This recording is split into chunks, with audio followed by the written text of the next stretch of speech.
So, I'm a couples therapist. Thank you. It's a lot of responsibility. Honestly, it's kind of like being a pilot for relationships. Like, it's kind of like, hey folks, our journey today is gonna be about 50 minutes long. It'll be smooth sailing on this ascent, but we are anticipating things getting bumpy as we fly over the intimacy desert. So fasten your seatbelts and keep your hands to yourself. Now, being a couples therapist who just got divorced, that's like being a pilot who was just in the news for crashing a plane. It's a hard sales pitch to get people on board. It's a little bit more like, hey folks, we're gonna be taking things very cautiously today. I'm not willing to lose anyone else. We've had this plane inspected, it's had a tune-up, and you know what?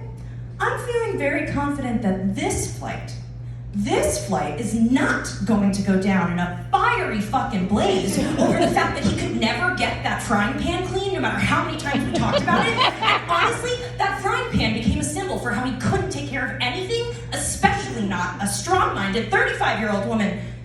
Yeah! But please keep your tray tables in their upright position. Yeah! You know, people expect a lot of therapists, but we're just human, you know? It's kind of like how a gourmet chef can make this like beautifully plated Michelin-starred meal that hits flavor notes you didn't even know you wanted, but chef still loves Taco Bell. And, yeah, I spend my day guiding people on their healing journey, facilitating these beautiful moments of intimacy, emotional maturity, connection. But I still get to love that one situationship who only responds in emojis. Yeah, I still get to agonize for like an hour over sending a text that says, hey, had a lot of fun last night. Hope I get to see you again soon. And you know what? My stomach flutters more than if I'd eaten a chalupa when that thumbs up reply comes in. Dating while you're in the middle of your divorce negotiations, that's a mindfuck. Just like be on a date and the guy's like, hey, do you want to split an appetizer? And I'm just like, in California, I'm entitled to 50%. And you know what? Actually, because of my sweat equity for picking this restaurant, I think I should get an extra 10%. But really, you know, people would just be asking me like mundane questions and I'd start trying to figuring out like, what's their angle here? Like, do you know how awkward it is to call in your divorce mediator on a first date? Like, I'm just like, hey, Sean, he keeps asking me what my favorite color is. If I say green, is that gonna affect my ability to demand the lake house down the line? My mediator's name really was Sean, and let me tell you, Sean was fucking terrible at his job. If Sean's misspelled my last name one more time, I probably would have stayed married to Mr. Dirty Frying Pan for like another 30 years. At a certain point, I was like, is he doing it on purpose? And then I was like, shit. Did my toddler like bribe him to make us stay together? Like she called him up on her Elmo phone and she was just like, Sean, want mama dada married. More typo, more mistake. Make mama nice dada. Ooh, yeah.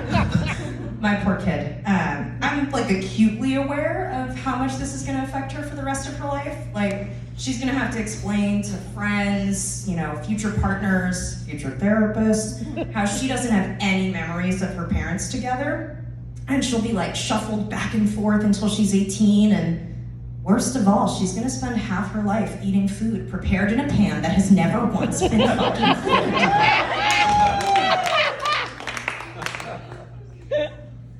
The whole 50-50 parenting thing's like really wild because, you know, I have her half the week and my ex has her the other half of the week.